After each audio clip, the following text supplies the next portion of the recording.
Bonjour les enfants, j'espère que vous allez bien et que vous avez passé une bonne journée. On se retrouve pour une histoire pré-shabbatique. Aujourd'hui, Yosef Mokir Shabbat.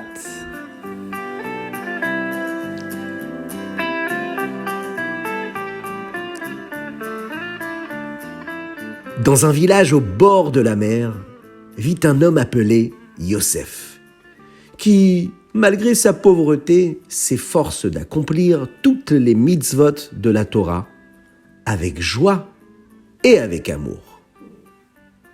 Il tâche en particulier d'honorer le Shabbat de tout son possible. Et c'est la raison pour laquelle tout le monde l'appelle Yosef Mokir Shabbat. Yosef qui honore le Shabbat. Bien qu'il soit très loin d'être riche, Yosef tâche toujours de se procurer ce qu'il faut pour célébrer de manière dignement le Shabbat. Juste à côté de chez lui vit un homme très très riche, un non-juif méchant et avare qui n'aime pas les juifs et qui lui n'a que du mépris pour Yosef son voisin. Une nuit, cet homme fait un rêve et dans son sommeil, il voit que Yosef lui ravit toute sa fortune, sans lui laisser un sou. À son réveil, il se dit, mais Yosef s'enrichirait sur mon compte? Il n'en est pas question. Jamais je ne laisserai ce juif me ravir tous mes biens. Oui, se demande-t-il ensuite, mais que pourrais-je faire pour que Yosef ne puisse jamais me prendre mes richesses? Le mieux, décide-t-il, après avoir réfléchi, serait de vendre toutes mes possessions.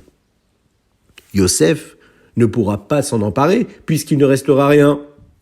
L'homme décide donc de vendre rapidement sa maison, ses terrains et ses biens, et avec l'argent, il achète un énorme diamant qui scintille de mille feux. Pour le mettre en sûreté et le cacher aux regards indiscrets, il le coud solidement au fond de son chapeau. De cette façon, il aura en permanence sur lui, personne ne le verra et personne ne le lui volera. Le riche est tout content de son idée. Yosef, maintenant, n'a plus aucun moyen de lui ravir sa fortune, cachée dans son chapeau.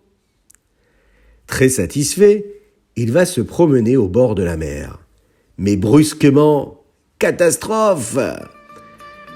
Une violente rafale lui arrache son couvre-chef, qui s'envole et porté par le vent, tombe tout droit dans les flots, dans l'eau.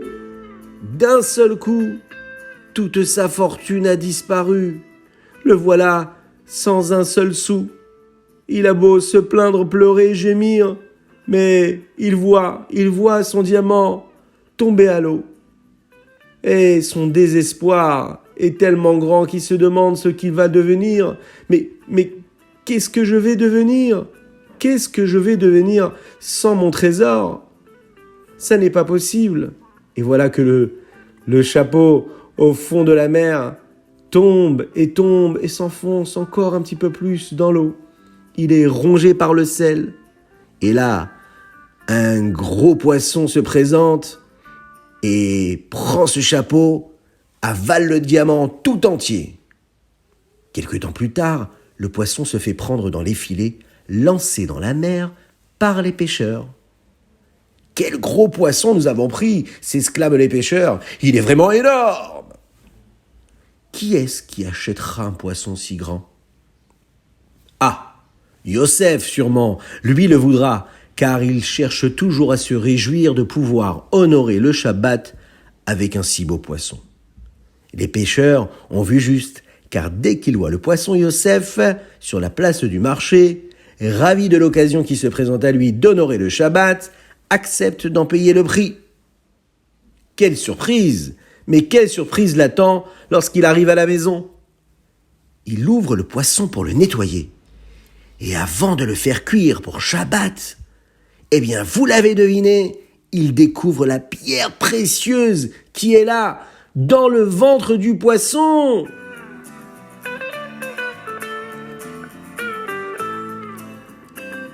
C'est alors que Yosef et sa femme décident de remercier Akadosh Baruch Hu pour cette magnifique bonté.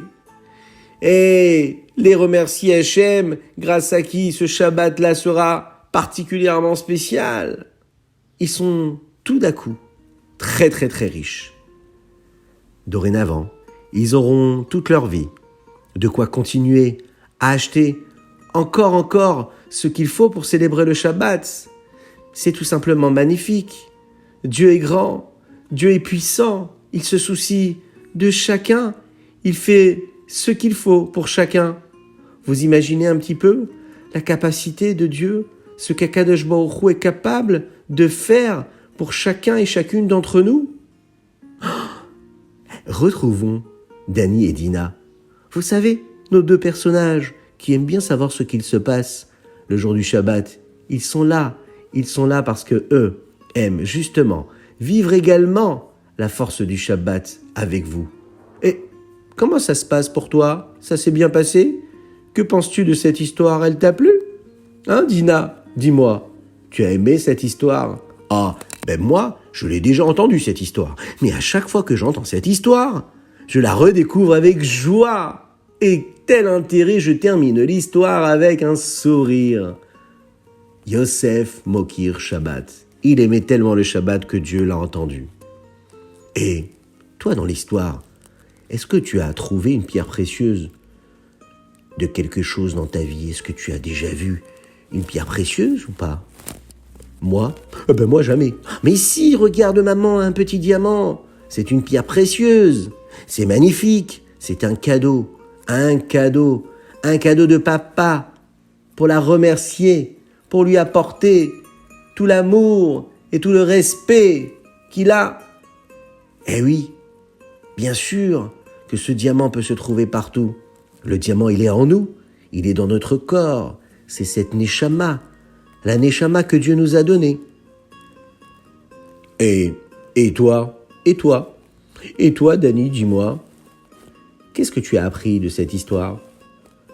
Elle nous montre que si on désire et qu'on souhaite sincèrement honorer le Shabbat, Hachem nous aide à le faire. Eh oui, Yosef, lui, voulait tellement honorer le Shabbat qu'Hachem a fait trouver une pierre précieuse à cet homme-là. Et est-ce que nous, tu crois qu'on a une chance, Dani, de trouver un jour un diamant dans le ventre d'un poisson?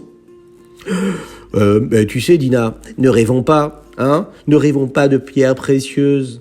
Prenons plutôt exemple de Yosef Mokir Shabbat. La seule chose qu'il souhaitait, c'était respecter le Shabbat. Donc, ne surtout pas rêver d'or et d'argent, mais surtout de Torah et de mitzvot.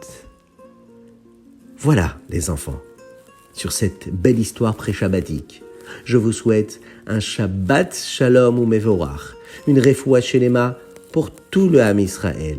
Et aujourd'hui, une spéciale dédicace pour un Mazal Tov, un anniversaire qui nous est offert par une petite fille qui s'appelle Nechama.